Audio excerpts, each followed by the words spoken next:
Negro La Rosa, que trabajó muchas semanas de las vacaciones en Alguna vez les tiene que tocar. en la artística. Después todo el año está ahí atrás. No, bueno, pero muy esforzado. Y gracias a mi mamá, ¿cómo? Como que no le pagaron. ¿Le pagó? La radio, hablé con el señor Lazo, el nuevo director de la radio. Gracias a mi mamá Venus, que mandó nuevamente sanguchitos. Ah, para La Rosa. No, para todo el equipo. Ah, no, porque no vi ninguno. Si alguna otra madre... Saluda a Mirta. Saludos, Mirta. Saludos a Mirta.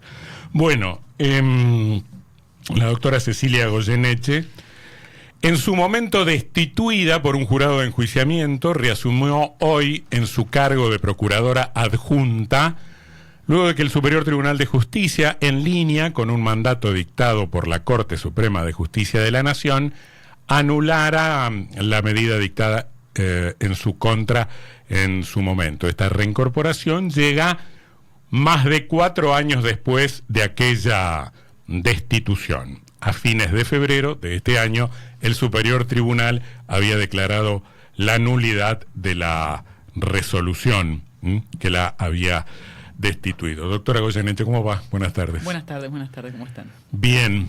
Vi cómo la recibieron hoy, ahí en la explanada de tribunales. Sí, la sí. gente de Entre Ríos Sin Corrupción, creo. Exactamente, algunos integrantes de Entre Ríos Sin Corrupción me sorprendieron esperándome en tribunales, así que bueno, fue muy lindo y muy emotivo. Con un ramo de flores y Exactamente. Imagino que se habrá sentido bien, ¿no? Muy bien, sí. Y además, adentro también muchos integrantes del Ministerio Público también me regalaron un otro ramo de flores, así que muy feliz con eso. ¿Encontró su despacho? ¿Está en el mismo lugar que antes? En el mismo lugar, con ¿Sí? los muebles un poquito más deteriorados, pero los mismos también, así que... ¿Dónde está el Ministerio Público? Sobre calle Segundo piso de tribunales, en la parte central, subiendo la escalera nomás. Ahí ¿Pero está encuentra todo el Ministerio Público? No, está repartido en Paraná. Allí está solamente la Procuración, o sea, el procurador y los procuradores adjuntos, y después el Ministerio Público de Paraná está repartido en 3 edificios. Uno que es el antiguo hotel ese que estaba frente a tribunales en calle Santa Fe 290. Así es. Después están en la esquina de Santa Fe y Cervantes, y hay otro grupo que está al lado del Colegio de Escribanos, en calle Urquiza. Ahí está la Fiscalía de Género. ¿Y se podrá centralizar en algún momento? No hay un edificio en construcción, ¿no? Sí, hay un edificio en construcción que estaba planificado para todo el Poder Judicial. Veremos. Entiendo que hay un piso entero previsto para el Ministerio Público Fiscal. Lo que pasa es que con el sistema acusatorio creció muchísimo el número de fiscales y empleados en Fiscalía, y los lugares todos fueron quedando chicos. Así que, no sé si en algún momento estará centralizado o no. ¿Con qué ánimo vuelve a su lugar? Muy contenta, con muchas ganas. La verdad que, a mí siempre me gustó mucho el trabajo de ser fiscal es lindo. Tengo ganas de retomar y ver qué hay para hacer y ir a audiencias. Me divierte mucho. Se supone que el fiscal, que los jueces, que los funcionarios en general deben tener una templanza especial, ¿no? Es cierto que el fiscal es parte, no tiene ese deber de imparcialidad que tiene un magistrado, pero me pregunto, no sé si usted se lo habrá preguntado a sí misma, si lo que le tocó vivir la condiciona de alguna manera en su labor, en lo que viene. Yo creo que me favorece, la verdad, que yo siento que todo esto, lo que pasé en estos 4 años, me han servido para crecer profesionalmente y personalmente también, ¿no? He tenido muchísimas experiencias. Yo tengo la sensación, mirando para atrás, que uno tiende a relacionarse, cuando está en el Poder Judicial sobre todo, no sé si pasará en otros ámbitos, a ser muy endogámico, todas las relaciones para adentro. Y esto me forzó a conocer otras áreas, otros mundos. Y creo que eso me ha servido mucho, lo he aprovechado, me siento más fuerte y en mejor parada que en aquel momento. Obviamente uno también con los años pierde cosas, por ejemplo la memoria, la vista, Ujú. pero bueno, pero fuera de las cuestiones estrictamente físicas, como experiencia me parece que fue una experiencia que me enriqueció. Ujú.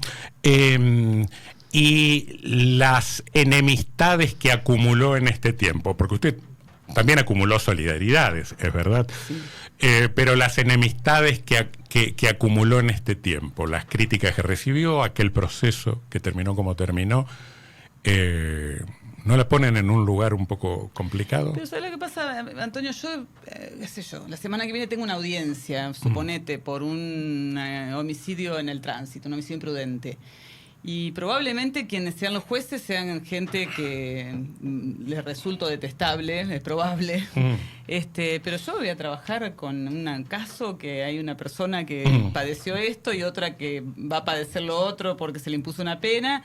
Y eso es lo importante. O sea, a mí me puede molestar y desagradar las caras que me hagan o tener que interactuar con esas personas, pero me imagino que a infinidad de personas le pasa eso en el trabajo cuando tenés que convivir con personas que no te caen bien en el trabajo. Bueno, esto es lo mismo. Yo no tengo una cuestión personal en cuanto a la causa que vaya a llevar, que la causa es un conflicto en sí, no es mía la causa, ¿no? No es Sí. que yo llevo la causa de Cecilia Goyeneche. Sí, no, yo en realidad lo pensaba en otros términos, pero también vale para que usted nos lo aclare. Usted retoma el cargo de procuradora adjunta. Sí. ¿Retoma el cargo de fiscal anticorrupción? Bueno, eso, lo que pasó entre medio es... El cargo de fiscal anticorrupción estaba previsto en la Constitución en el 2008, nunca se cubrió.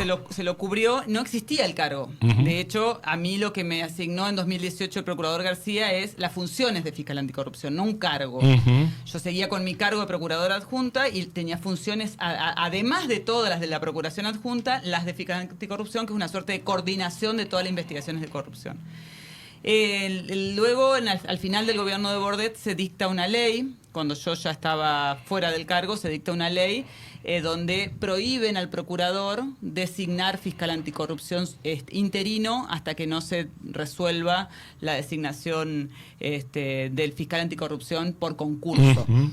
Entonces, el cargo que hoy sí existe no tiene tampoco cobertura. Las funciones de esa coordinación de todas las están repartidas entre fiscales de coordinación, otros procuradores adjuntos. Entonces, esas funciones estrictamente de ser fiscal anticorrupción probablemente yo no las tenga, pero sí, obviamente, podré estar involucrada en discutir con los fiscales cómo llevar adelante una Tal u o otra cual causa causa, de claro. corrupción. Y en estos 4 años, doctora, ¿cómo cree lo que pasó con usted y el proceso? Obviamente que rozó muchos intereses políticos por las propias causas que usted llevó adelante investigando casos de corrupción. Sí. ¿Cuán permeable cree que ve ahora la justicia entrerriana del sistema político, del poder político de turno, que también cambió en estos 4 años? Sí. Bueno, a mí yo siempre he tenido una preocupación respecto al Superior Tribunal de Justicia y siempre he marcado una diferencia entre los jueces que han llegado a su lugar porque han atravesado un proceso de designación por concurso que impone un parámetro mínimo, ¿no? En la medida en que los sistemas de concurso funcionen bien, como Bueno, pero en el funcionó- superior nadie llega por concurso. Claro, por eso quiero hacer la distinción entre los jueces que hasta las cámaras, cámaras de casación en materia penal llegan al cargo por concurso y entonces son personas que en principio no tienen un vínculo con un sistema político al que le deban el cargo, de aquellos que no necesariamente llegan al cargo por concurso. Hay algunos de los jueces del Superior Tribunal que sí habían accedido a cargos por concurso Previamente. pero luego... Que venían de claro. la carrera judicial, digamos. Claro, pero hay otros jueces que no han presentado nunca ni un currículum en el Consejo de la Magistratura, así como hay jueces interinos también de las escalas inferiores que no han presentado nunca un currículum en el Consejo de la Magistratura. Entonces, yo creo que la permeabilidad del sistema político no tiene una bandera, digamos, puede ser ser la vinculación con el sistema político puede ser con uno u otro gobierno o con actores simplemente, aunque no estén en el poder estrictamente en ese momento. Eso existe y es natural que exista en cierta medida, existe en todos lados, ¿no? La calidad institucional de una república como la de Entre Ríos, en este caso, debiera medirse por el grado de distancia que puede poner aún aquel que fue nombrado de esta manera con ese vínculo político que lo llevó a ese lugar. Mi caso es una demostración que esa distancia no se puso y que muchos jueces del Superior Tribunal actuaron mirando más los intereses políticos que lo que tenían que hacer, que lo correcto. ¿Y aquel superior es comparable con este superior? Pero es el mismo. No, bueno, en 4 años ha habido cambios, no son las mismas personas. Y la única, bueno, sí, entraron 3 jueces. Hay 3 nuevos jueces. 3 jueces nuevos, pero la esencia de los que actuaron en mi causa están, digamos. Siguen estando. El único que se fue de ese grupo, 2 se fue Carbonell y se fue Esmaldone, ¿no? Y en lo técnico, el fallo de la Corte Suprema obligaba al Superior Tribunal de Justicia a dictar un nuevo fallo que salió hace muy pocas semanas y que la repone a usted en el cargo. Con muchos jueces ad hoc. Todos los jueces, salvo Tepsich, que igualmente no votó porque era el último en votar. Votaron los primeros 5, votaron 5 camaristas que estaban ocupando el lugar de los jueces del Superior Tribunal de Justicia. ¿Y dejó por cerrada la cuestión o debe iniciarse un nuevo proceso donde se evalúe su actuación en el caso de los contratos truchos y la relación con uno de los imputados? En eso dos cosas. La sentencia que se dictó el viernes, lo que dio por cerrado definitivo es la definición de ese proceso que se me siguió como ilegítimo, ¿no? Entonces se metieron, es una sentencia que es interesante porque se meten todas las cuestiones, no deja ninguna sin tratar, de los jueces que se tendrían que haber excusado. De ese jury que finalmente tuvo integrada de manera irregular la acusación como la gran anomalía. No solamente eso, 4 jueces son marcados, digamos, por la Corte primero y ahora el Tribunal Entrerriano lo toma eso como jueces que deberían haberse excusado y no se excusaron y que actuaron con parcialidad. Entonces, o sea que por lo menos hay 2 grandes vicios en eso. 2 grandes vicios. Entonces, eso que hace que ahora cuando pasen unos días van a mandar el expediente al jurado de enjuiciamiento. En el jurado de enjuiciamiento lo que van a tener que hacer es archivar la causa por caducidad, porque pasó muchísimo tiempo, ¿no? Si no quisieran hacer eso de archivarla por caducidad, que sería lo natural que hagan, tendrán que analizar nuevamente si deciden abrir o no el jury con aquellas denuncias de hace pilas de años, ¿no? Claro. El problema que ahí para analizar yo siempre he venido diciendo las cuestiones vinculadas a recusación o excusación de magistrados se resuelven en el proceso, no son cauciones disciplinarias. Lo que es disciplinario es si alguien actúa incorrectamente dentro del proceso, por ejemplo, favoreciendo a uno, destituyendo a alguien que no tiene que destituir, etcétera, ¿no? Supongamos, abriendo una causa incorrectamente, etcétera. Bueno, eso es lo que va a tener que resolver el nuevo jurado de enjuiciamiento, que creo que ahora ni siquiera está conformado, no sabemos quiénes van a integrar ese jurado de enjuiciamiento. La cuestión novedosa que hay aquí es que en el propio proceso mío, la Corte y el Superior Tribunal integrado por estos camaristas marcan a 4 jueces como jueces que se tendrían que haber excusado, ¿no? Entonces, bueno, la definición de, abrimos jury porque alguien no se excusó, es una definición que es súper amplia en este caso porque vamos a tener que pensar en los juicios políticos de esas personas también. O sea, usted dice que puede haber coletazos hacia esos jueces que no se excusaron. A mí me parece un absurdo. A mí me parece un absurdo, pero digo, es una decisión que implica esto también, ¿no? A ver, porque ellos no se excusaron, lo dijo la Corte lo dijo muy fuertemente y ahora lo volvió a decir el superior integrado por vocales, dice que tendrían que haber excusado y no se excusaron. A ver si entendimos. El proceso a Goyeneche, que supuestamente debió haberse excusado en el trámite de la investigación contra contratos truchos, deriva en un proceso en donde 4 miembros del superior debieron haberse excusado, según dice la Corte. Es un enredo tremendo. Claro, por eso. Pero es un enredo y es paradójico. La Corte tiene un párrafo que dice esto, digamos, el doble estándar que se da en el mismo proceso, donde a Goyeneche la destituyen porque no se excusó, pero cuando Goyeneche le decía, usted se tiene que excusar porque mire usted parcial, nadie ni siquiera se lo trataba. Ahora, de todos modos, creo que porque esto me parece parece que se discutió, no sé si en su jury o en algún otro, el tiempo que va desde el hecho en cuestión hasta la sustanciación del jury, creo que son 6 meses, ¿puede ser? No, ese es el tiempo que tiene el jury en resolver. El jury, una vez que se abre, tiene 6 meses para producirse. Si no se produce, cae. Ajá. Y después hay un proceso, un tiempo más largo, que es de 1 año en total, que puede durar un jury, que lo fija la Constitución,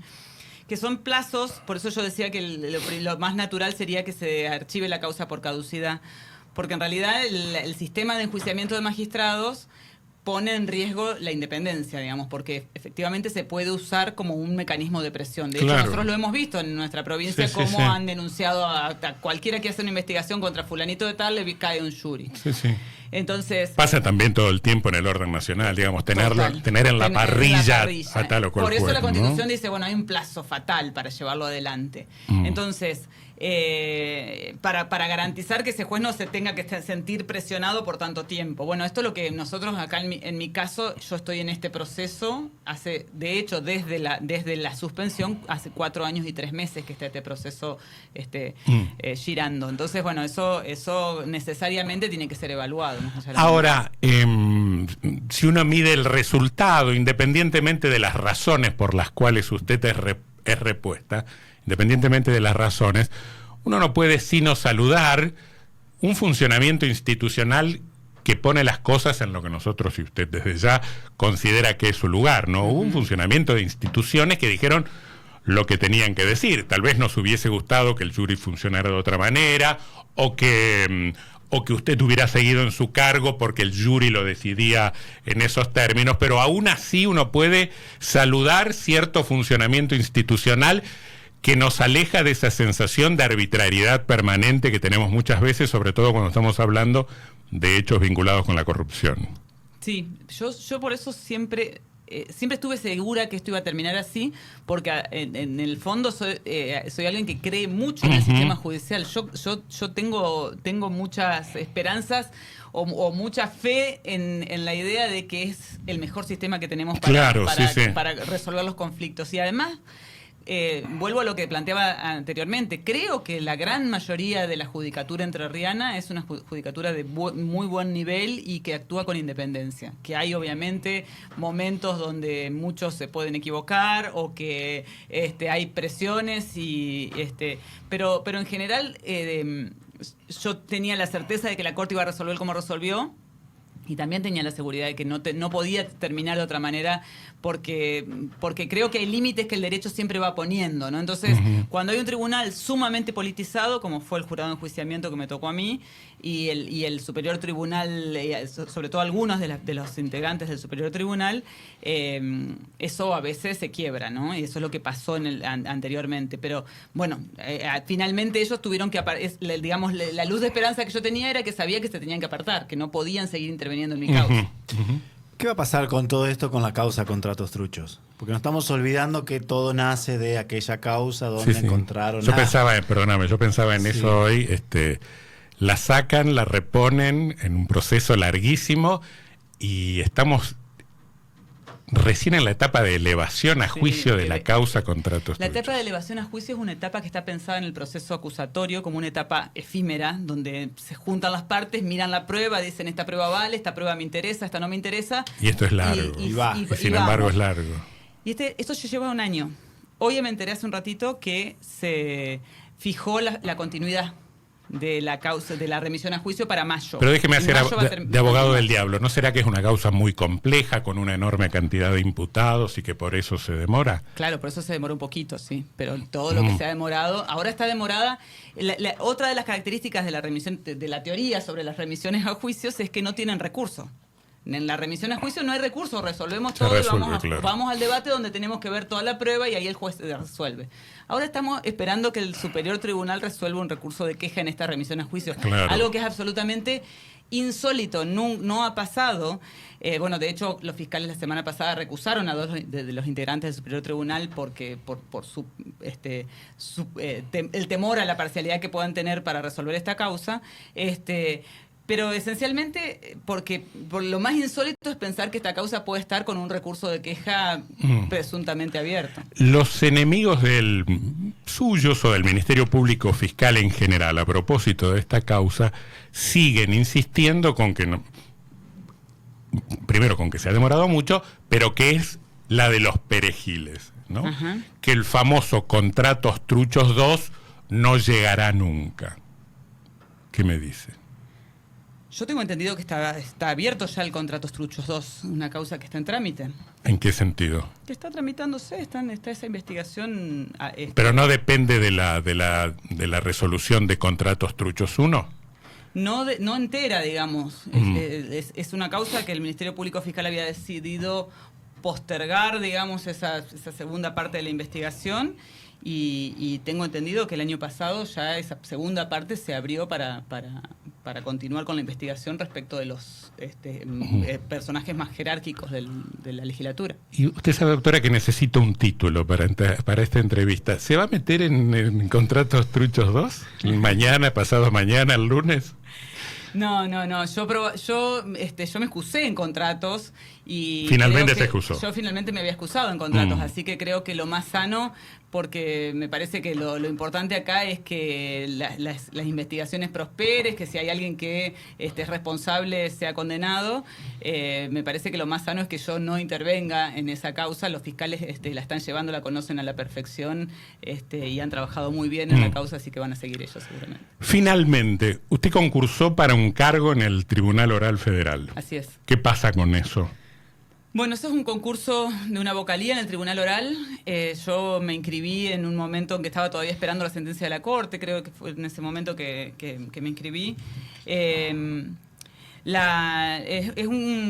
concursos en el ámbito federal son largos. Estamos recién en la etapa de recurso frente a las correcciones de las pruebas de oposición. Se calificó antecedentes y oposición, y ahora la semana pasada yo y seguramente muchos otros recurrimos a esas calificaciones. ¿Le fue muy bien en antecedentes? Me fue muy bien en antecedentes, me fue más o menos de término medio en la oposición. Ahora estoy cuarta en el orden de mérito.